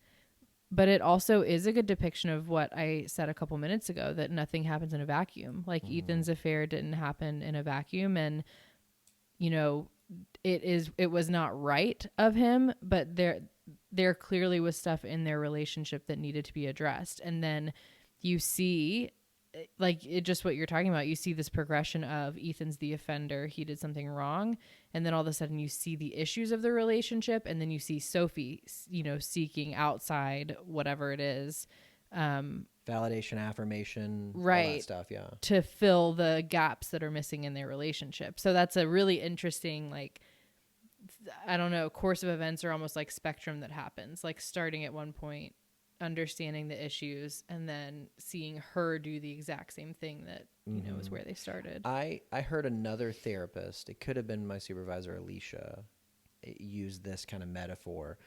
Like, you're right, my typical phrase is, you know, things like this don't happen in a vacuum. So what she said was, you know, the two people in a relationship build the relationship together as if they're building a house together. So you construct the environment of the relationship, but each of you is responsible for the choices you make within it. So if you build, you know, the relationship in such a way that basic needs are not being met, communication is not happening, and you don't feel like it's safe enough to bring your real self to it, that doesn't mean that it's okay to step outside of the relationship to get those needs met. It makes sense that that would happen, but it doesn't mean that it's okay. It's certainly the right, quote unquote, thing to do is to begin to express yourself and say, hey, I noticed that as we built this, you know, relationship together, we're missing a whole back wall. Can we work on building that together rather than going and looking for the back wall of another house? Yeah, and also, I can't help but think about, you know, your favorite show, or certainly one of them, The Office.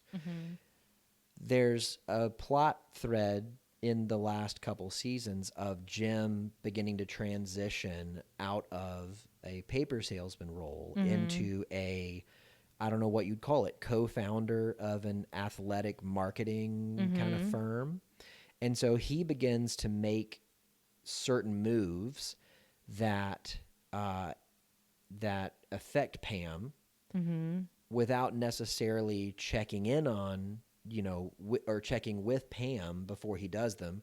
You know, he buys his parents' house for them to live in.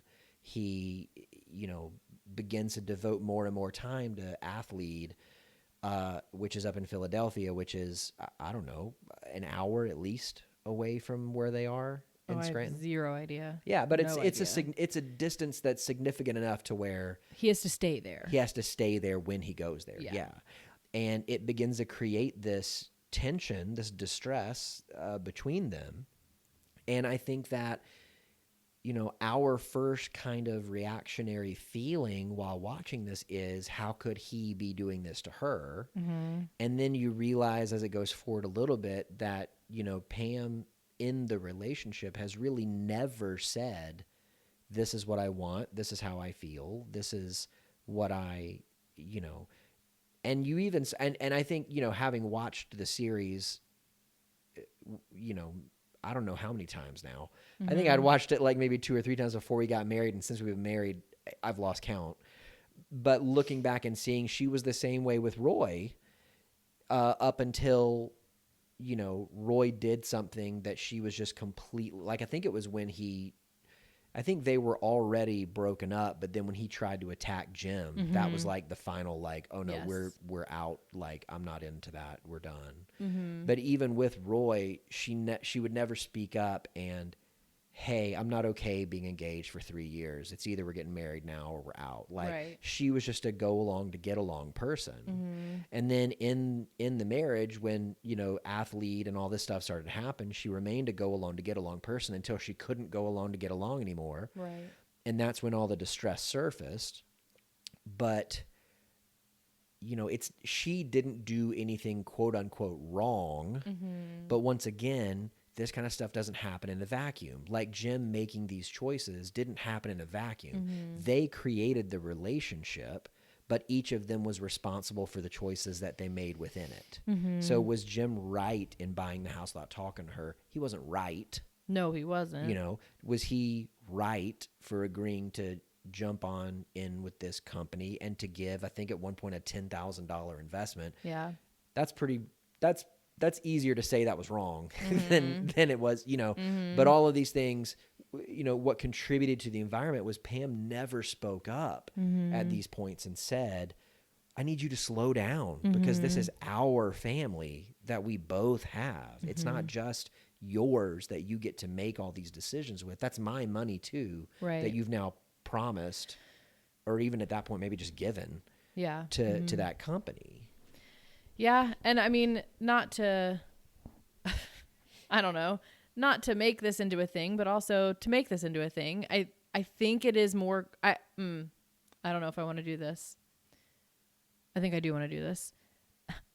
At least in my experience with the people that I know who are in relationships and with my small view of the world, what I have seen and what I think might be accurate is that women more often than not are the ones who are in situations like that where they're not saying their needs, they're not speaking up for it. And I think there's something like, in general, we are told not to speak up, not to disagree with like the quote unquote, like the man in the relationship or the men in the world or whatever. Like, think about even things that are happening in politics and, things that are being voted on by men that have to do with women's bodies. And I'm not saying anything about what I do or don't think about that, but there is this weird, like,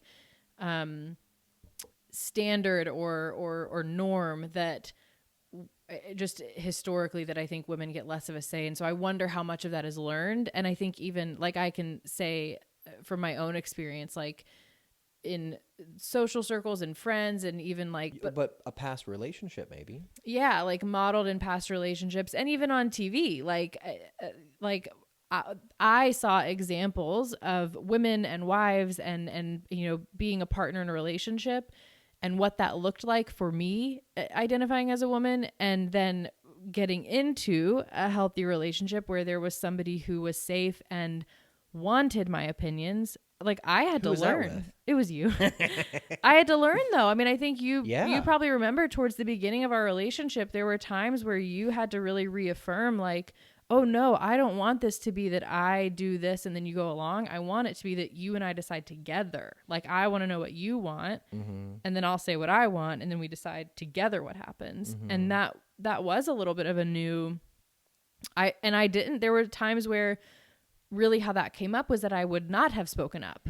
And then later on down the road, I would say, well, I really wanted this. And you would say, well, like let's talk about how we can make sure that you get heard and that you speak up. So I had to learn to do the opposite of what Pam did. And that took effort and consciousness, which I just think is something interesting. And I think it goes back to what we were saying about when Sophie meets Phaethon and she asks, why did you cheat?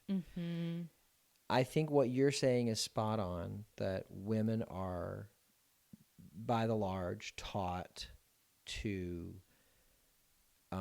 sit still and look pretty and let the man whatever. I think that, so in each individual relationship, and I think that, to kind of reference what we were talking about earlier with social work and stuff, it's like a systemic thing. It's a gender kind of power dynamic that has been present for, I don't know, all of human history. Ever? I mean, forever and ever, amen. And so I think, to quote Tyler C. from The Bachelor, like, men, we need to do better.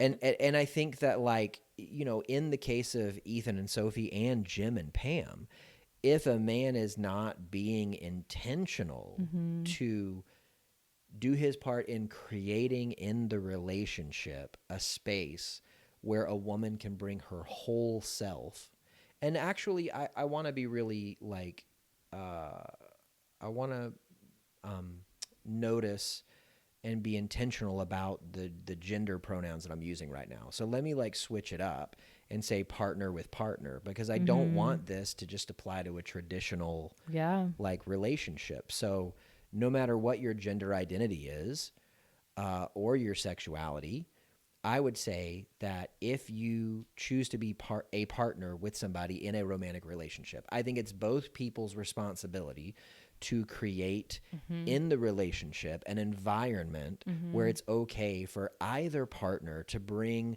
their whole self, their longings, their desires, their needs, their feelings, their thoughts, their beliefs, their expectations to their hopes, their dreams to the relationship in such a way that if one person, you know, behaves in a way or makes a decision or whatever, it's okay for the other person to come in and say, hey, I feel hurt by that. You know, you made a step forward without me, so I felt left behind, because that's really the type of relationship where, you know, we mentioned before, both people feel heard and seen, which ultimately is going to help them feel, you know, wanted and valued and desired and loved. Right. Yeah, I think that's such a good point. And I thought, even while I was, which is why I said in my experience and in my view of the world, you know, women hear these messages. And I do think that's true, but I think like something, if you've ever been to therapy, you'll know that you receive, or I would say it, I don't even know if this is a specific therapy thing, but like you receive messages about your role and what it is supposed to be from every relationship that you have in your life, from television and media and you know, whatever. And all of it is messages. So like, regardless of who you are and what you identify as, if you have received messages as a person that you are supposed to not speak up or not be who you are, like that it all contributes to the same thing. I think for somebody who, like for me, like identifying as a woman and growing up in a very like quote unquote traditional household, like I think that it's a really common message to get, you know, in that setting. But I think that it can come from anywhere. Like even if I didn't watch TV, I might have seen that in family relationships or going over to my friend's house and seeing their, you know, parents interact. And I just think it's interesting to become conscious of that, of what messages you've received about what role you play. And typically our communities are communities because most people there think and behave and believe the same things. And so there is an element of like an echo chamber to it. So like, even if your house, you know, maybe does or does not fit a traditional kind of relationship and family dynamic, saying that, you know, I went to my friend's house and I saw it there, and I went to that friend's house, saw it there. It's because most of the time, right, you know, that's how communities and friendships and relationships work, is that, you know, you're around and deal with and interact with a lot of people who look and believe and sound and talk like you. Yeah. So I want to like kind of like pause right now to say the next thing we're going to talk about. Like, let's say we gave you the spoiler warning up front and you disregarded it and you stuck with us. The next part is like a spoilery. Like this is what happens. This is going to spoil the spoils of all the spoils. Right. So like if you're still here and there's any part of you that wants to see the movie before you hear this next part, pause us now, go watch it, then come back, because here we go. So what you end up finding out in the movie is that this is a little bit of a con that the therapist is running. So he will send a couple to the cabin. They will encounter the ideal versions of themselves, who will then work to split the couple up, which traps them at the cabin, allowing the ideal versioned couple to finally leave until another couple gets sent there to encounter. And at that point, the first couple who were trapped has transformed into the ideal version of the new couple, who then works to split up that couple, trap them there so they can leave. And you realize this because Ethan was trying to get Sophie to run off with him. She decides not to. He decides to make a run for it and escape, which he has not been able to do at that point. He takes off down the driveway with Ethan following him. Mm-hmm. He gets to the end of the driveway and slams face first, just splats against a force field. It becomes like a sci-fi thing. Yeah. He like slams and then falls back on his back. So Ethan and Sophie and Fofi, their faces like appear above him. They're all kind of looking at him and are just like, oh my goodness. And the two Sophies are dressed alike. The two Sophies at this point are dressed exactly alike. Their hair is exactly alike. Ethan looks at them. One of them is looking down at Ethan. The other looks up and smiles at Ethan. He grabs that one, goes and gets the car. They drive off together. As they're coming down the driveway, pass one of the Sophies and Ethan on the ground. They are... and then they leave. So at one point in the discovery of the guest house with Ethan and Fofi in it, Ethan had gone in, seen Fofi. She had been making him breakfast of eggs or bacon. Yeah, eggs and bacon. Yeah, he leaves, brings Sophie back in, and at that point, the kitchen's clean. There's no remnants of what was going on, and he says, well, you can't get rid of the smell of bacon when you've been cooking it that quick. Yeah. And he ends up saying something along the lines of, Sophie hates it when he eats bacon for breakfast. So Ethan and one of the Sophies have left. The next scene is them like either at their house or at a vacation place or something. I think it's at their house. And they're in a bed, and they're talking about how one of them steals the covers at night and what's next. And she says, I'll make you breakfast. She goes into the kitchen and says, what are you going to make? And she says, bacon and eggs. And he has this realization of, oh man, I don't know which Sophie I left with, whether it was Sophie or Fofi. And you see this momentary like conflict within him about it.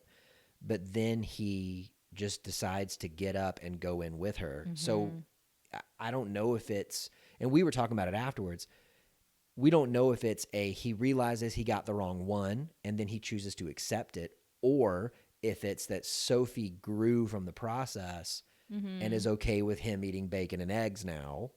We don't know which Sophie it is, Sophie or Fofi. Yeah. And so like afterwards I was telling you like, this is the most the only thing that's close to this ending that I compare it to is the end of Inception. Yeah. When what was Leonardo DiCaprio's character's name? Cobb or something like that? Clue. He spins the top. He does that little totem, and you don't know if it wobbles and falls or not. Yeah. You don't know, is he in a dream or is he in reality? At the end of this movie, you don't know which Sophie Ethan is with. And we don't know if it matters to Ethan. Like, we don't know if he is troubled by that he doesn't know. Yeah. I think in that moment, my first thought was, oh my gosh, go back and get the real Sophie. But then he just says like, okay. So we got into a discussion about it, and like on my end, I think it would matter to me. Like if it was me in Ethan's shoes, and my guess is that it would matter to him. If you were with Fosh and you didn't know if it was Josh. Yeah, 100%. I would immediately go into the kitchen and be like, who are you? Tell me some weird, obscure thing that I know. Only you would know. Yeah, I don't know. It just, but there's no way of knowing. Yeah. And then, like, my mind went a it. step further. Who chose who at the end? Yeah. Because at first glance, it seems like Ethan made a choice between Sophie's. But then, you were even kind of bringing up maybe Fofi had a plan to get the same clothes as Sophie and then make Ethan do this and that to where she got out and he didn't. So maybe she's the one that made the choice. We don't know. We don't know. And if it was real Sophie that got left there, real Sophie didn't put up any kind of fight at all. Yeah. Like she didn't seem like she wanted to leave when previous to that scene, she had been like ready to leave with real Ethan. Yeah, I don't know about ready or wanting, but at least willing to go along with it. I think she was, though, because they had the moment in the bathroom where he told her, like, here's what's going on. Only one of us can leave. He is trying to be with you, and I am messed up and I'm imperfect. Fofi said and I this love to you. Sophie, yeah. No. Ethan. Real Ethan said this to real Sophie. Okay. Like he Oh, yes, got yes, her. yes, He yeah. was like, "Here's Yeah. the situation." La la la. He was like, "Let's just leave together. Let's just leave together." And she agreed to it. And then fake Ethan came in. They fought, and then they were like, then all the the rest happened. He tried to escape. So up until that point, it seemed like real Sophie was like, "All right, yeah, like let's do it. Let's escape together." The real versions. Yeah. Except we literally don't know which I is know. which, how it ended up. We don't know. And we'll never know. I cannot. I'm going to skip ahead and say for you, like, rent Passerby for this movie. Oh, that's interesting. I might say Rent. Really? I don't know if I would. To me, this is not a rewatch over and over again, or maybe even again. But it's definitely a good. Like, I would want people to watch it. To me, it's a movie where I wouldn't want to watch it again by myself. Same. I would want to watch it with other people who had not seen it and then talk about it afterwards. Okay. Yeah. So We should just invite couples over. Yeah. And then have them watch it. This will become a part of my treatment. And then at the end, we'll say only one of you gets to leave. Oh, I'm just kidding. The other, we have a lovely guest room upstairs. So Yeah. you can, yeah, I think I would say bye, just because it would be such an interesting conversation Yeah. to have about it. Yeah, I mean, my brain is just in pretzel knots after watching it. I really, really liked it. And maybe part of that was because I remember the first time watching it, like kind of liking it. Yeah. This time watching it, really liking it, loving it. And maybe that's because I watched it with you, and there was just this extra dynamic of understanding and thought and that kind of thing. Yeah, and I do think if you're a person in a relationship, it'd be really interesting to watch with your partner or without. But I think what partner has not had and like, oh, I wish they would just put the dishes up this way, or like it. So it kind of makes you face like what your expectations are, and then kind of think through like, are those fair? Like, are they shared? Like in this case, Sophie had not communicated stuff that she needed. So yeah. Really, really good watch. Nice. So this is something that I ask every guest. I'm really excited to ask you.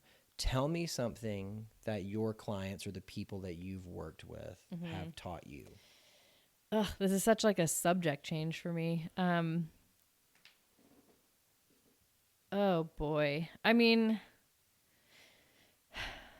this is going to be really cheesy, and I probably will say the same thing if you ever have me back on to talk about my job. But like, I just think the power of relationships and how impactful a healthy, positive one can be. Because I'm thinking like something that I see a lot in that both me individually and I think my team does a really good job of striving for is, helping the mentor and mentee relationship be a genuine, authentic, like positive, healthy one where there's healthy boundaries set between an adult and a child, but the adult takes on the role of like being a cheerleader and being an encourager of a child. And when that happens, right? Like when that happens and it's done well, it is the coolest thing it's the coolest thing to witness.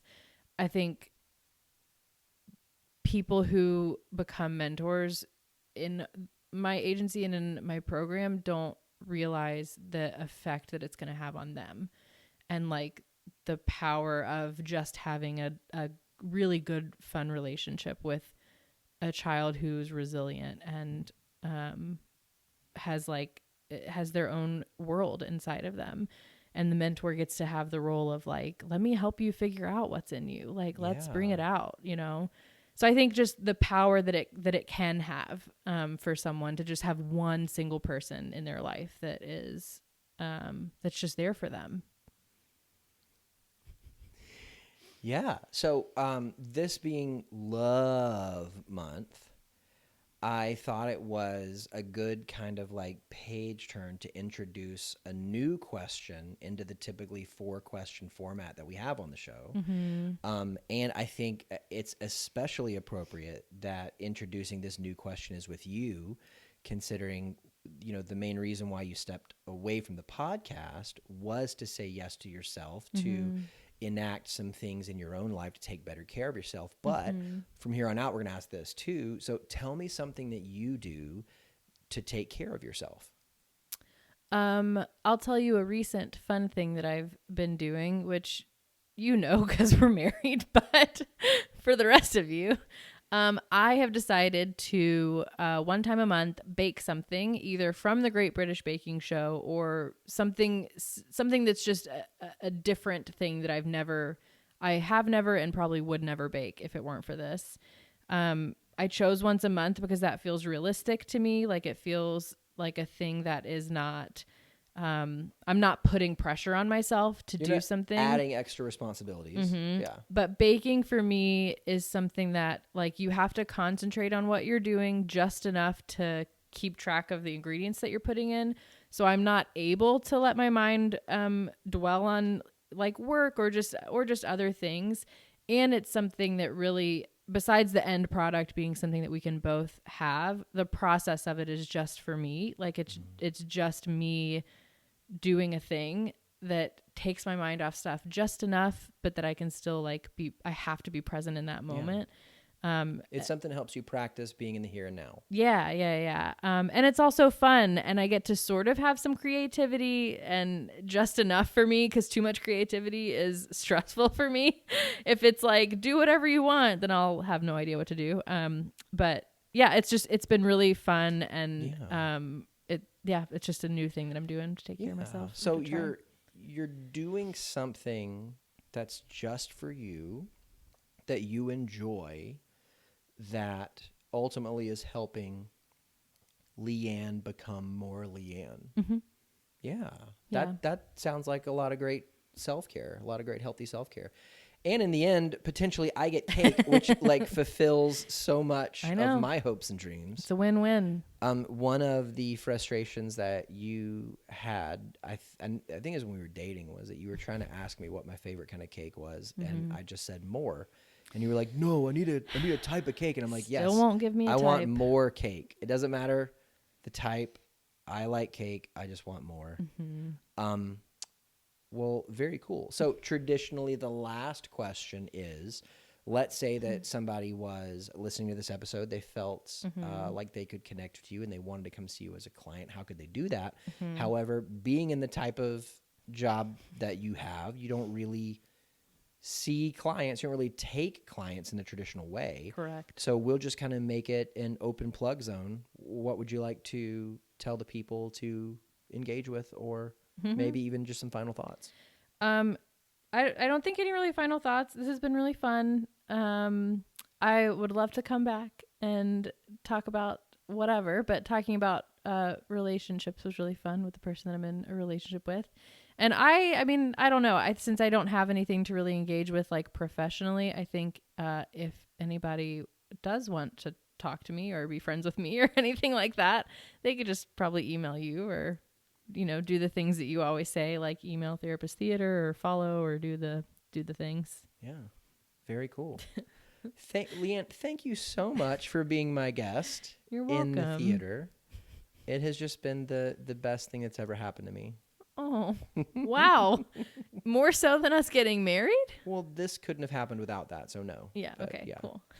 All right. I love you. Love you.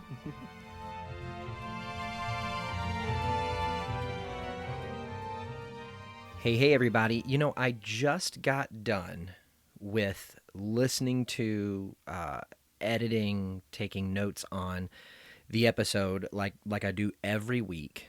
And I am immediately just awestruck by Leigh-Ann.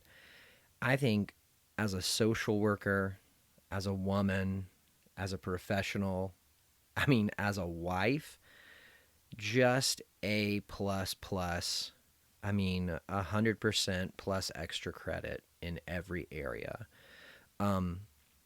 Even though she did not go into it as much as I'm sure she would have liked to have on this particular episode, mainly because, this episode was focusing in on relationships.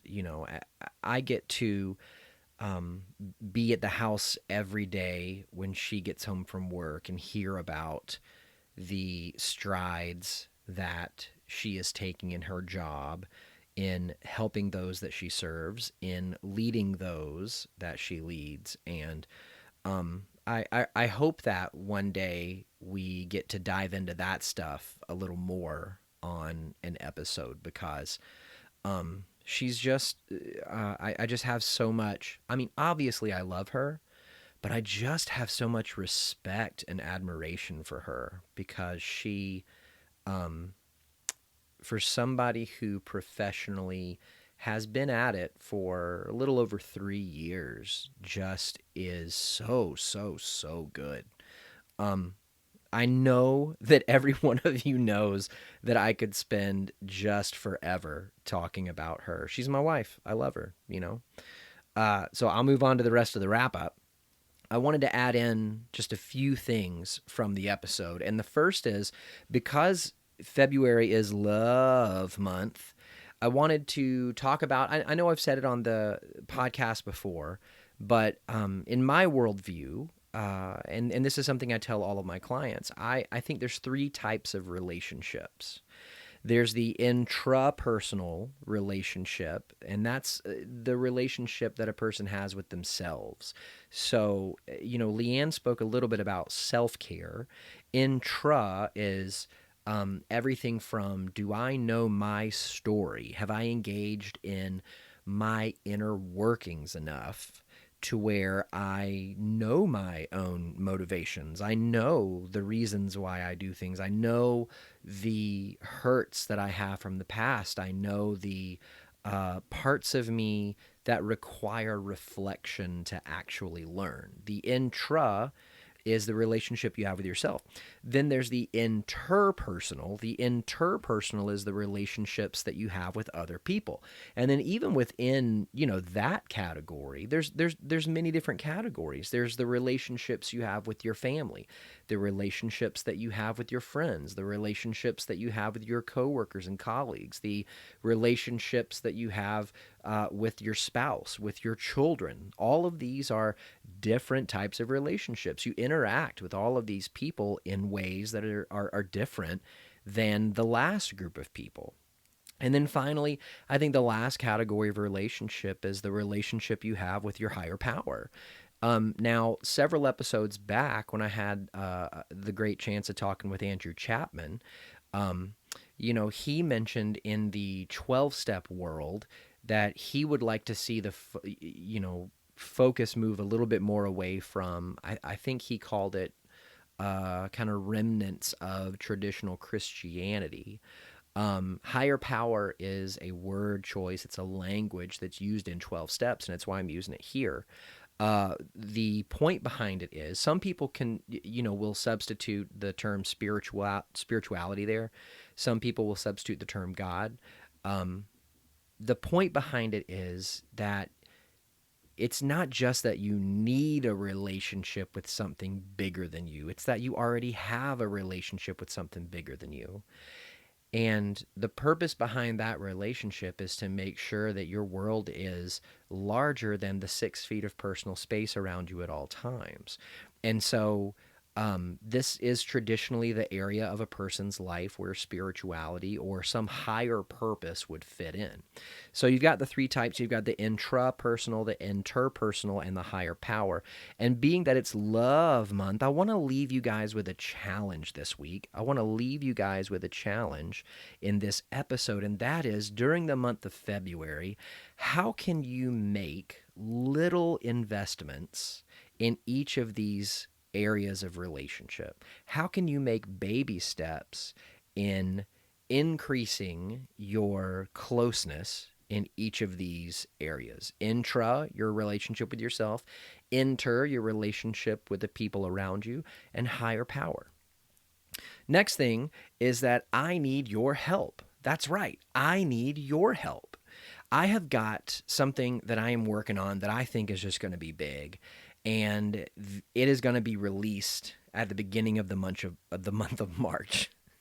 It's going to be released at the beginning of the month of March. And what I need your help with right now is if you could please go to the Therapist Theater Instagram profile. So just open up your Instagram machine, type in Therapist Theater, all one word. You'll go to the profile and then click on the stories feature. And I've got 2 questions in the story feature, and that is this. If you suffer from or live with anxiety, I'd like to hear from you about, one, what is the experience like when you're in your anxiety? What does it feel like? And 2, what do you want the people around you to know when you're in your anxiety? So what's it like when you're in it, and what do you want the people around you to know when you're in it? So if you suffer from or live with anxiety, which, I mean, let's be honest, is a lot of us, then head on over to Instagram.com/therapisttheater and hook me up with some answers. That would really help me out, and I'll be able to share just a little bit more about what this project is that's coming out as we get closer to March. Last thing's this. It's that we're keeping the love month going next week, second week of February, because we're welcoming back the very first returning guest to Therapist Theater, and that is Dr. Terry Murphy. Terry was on the show about this time last year, and if that's not reason enough to come, then the movie that we're covering is, and it is the Academy Award nominated movie Marriage Story, starring Kylo Ren and Black Widow. So make sure you open up your Netflix machine, type in Marriage Story, take a watch on that movie before next Thursday. Come on back to the theater, join us. We're going to be talking about it. Thanks so much for joining me this week in the theater. I'll make sure I save a seat for you and a friend next week. Let's raise the lights, lower the curtain, and say that for this week, the theater is closed.